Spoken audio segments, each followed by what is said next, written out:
महाराष्ट्र मित्रांनो, तर चला आपण बनवूया हँडमेड आपण बनवलेला टीप. तर यामध्ये आपण पहिल्यांदा वापरतोय बोर्ड, त्यानंतर ब्युटी पॅनल. तर बोर्ड वापरलेला क्लासिकमध्ये हा एकदम अतिशय बेस्ट क्वालिटीचा बोर्ड आहे.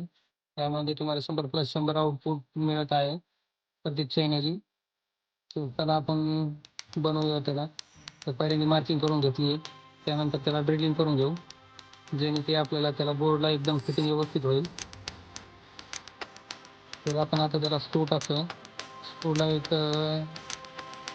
स्टॅम्पिंग होल्डर आहे, जो की आपला बोर्ड इन्स्टॉल करणारे त्याच्यासाठी काही मेंटेन आहे, कारण ते टचिंग होणार नाही.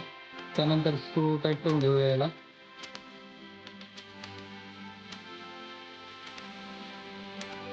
व्यवस्थित टाईट केल्यानंतर आपण त्याला बीटी पॅनल बसून घेऊया. बीटी पॅनलला स्क्रू टाकून टाईट करूया.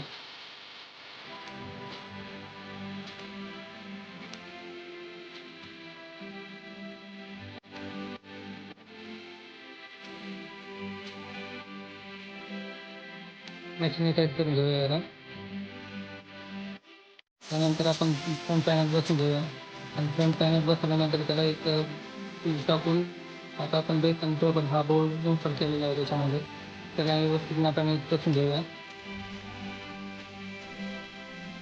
त्यानंतर आपण साऊंड इनपुट आउटपुट केबल घेतलेलं आहे. त्याच्यामध्ये राईट साईड स्पीकर आपण कनेक्शन टाईट करतोय. स्पीकर आउटपुट आहे या बोर्डवरती, आणि लेफ्ट साईडचा स्पीकर टाईट करणार आहे ह्या साईडला. प्लस मायनस स्पीकर वायरिंग येईल. त्यानंतर आपण त्याचं DC इनपुट देत आहे, की ह्यामध्ये आपण त्याचं मायनस वायर कनेक्ट करत आहे. हा बोर्ड तुमचा 8 ते 24 व्होल्टमध्ये चालणार आहे DC व्होल्टवरती. आता हा कनेक्शन आपण एक स्विचला टाकून घेऊया, की जेणेकरून आपल्याला ऑन ऑफ करता येईल. आता हे ॲम्प्लिफायर बोर्ड आहे तो वायर कनेक्ट करून घेतलेला आहे. दुसरा वायर आपण वरती दुसरा प्लग घेऊ, आणि प्लगला बोर्डच्या प्लगला देऊन टाकूया. व्यवस्थित नेटचा टच करायचं आहे, जेणेकरून ते व्हिडिओ झाली नाही पाहिजे. त्यानंतर आपण बीटी पॅनलमध्ये इनपुट घेतोय, जो की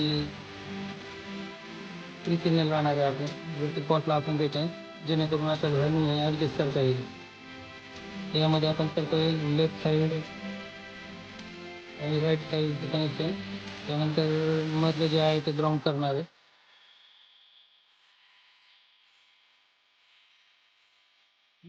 याचसोबत ते जे वायर आलेलं आहे ते FM साठी आहे, आणि आपण आता आउटपुट देत आहे त्याच्यातून.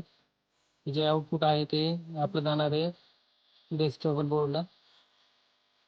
राईट साईड आणि लेफ्ट साईड आउटपुट निघत आहे. त्यानंतर हे जे पॉट आहे तो आपण बोर्डवरती कसून घेऊया, व्यवस्थित फिट करणार आहे, जेणेकरून ढिल्ली होणार नाही. यानंतर हे जे इनपुट आहे ते डेस्कटॉपच्या बोर्डच्या इनपुटमध्ये द्यायचं आहे, लेफ्ट साईड आणि राईट साईड. आणि जे CCC आहे त्याला आपण 12 व्होल्ट सप्लाय देत आहे. डायोडच्या पुढून देत आहे, इथं प्लस पॉईंट येतोय, हा प्लस इथून देत आहे आपण.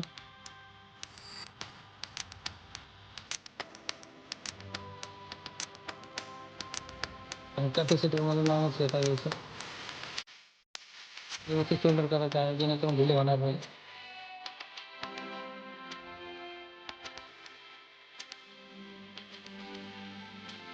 त्यानंतर आपण वेगवेगळे ड्राईव्स वापरतो, जेणेकरून आपल्याला बीटी पॅनलला सप्लाय देण्यासाठी 7805 वापरतो.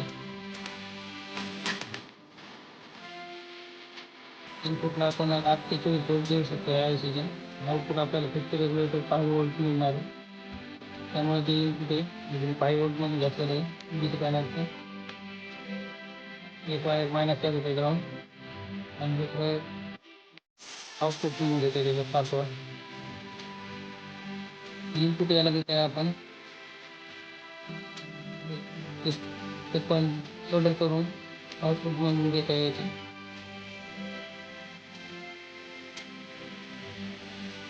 तर आता आउटपुट घेतो मी ऑडिओ आउटपुट जो की आपण बोर्डला देणार आहे. बोर्डच्या इनपुटमध्ये लेफ्ट साईड आणि राईट साईड ग्राउंड कॉमन आहे त्याच्यामुळे ग्राउंड काही घ्यायचं नाही.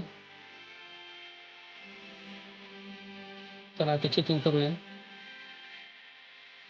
इथे आपण बॅटरीचे व्होल्टेज जे की 12 व्होल्टची बॅटरी आहे माझ्याकडं. त्याला आपण चेक करतो. साऊंड ऑन झालेला आहे. साऊंड सोल्डर करून घेता जेणेकरून आपल्याला टेस्टिंग करायला 10 इंची स्पीकर आहे.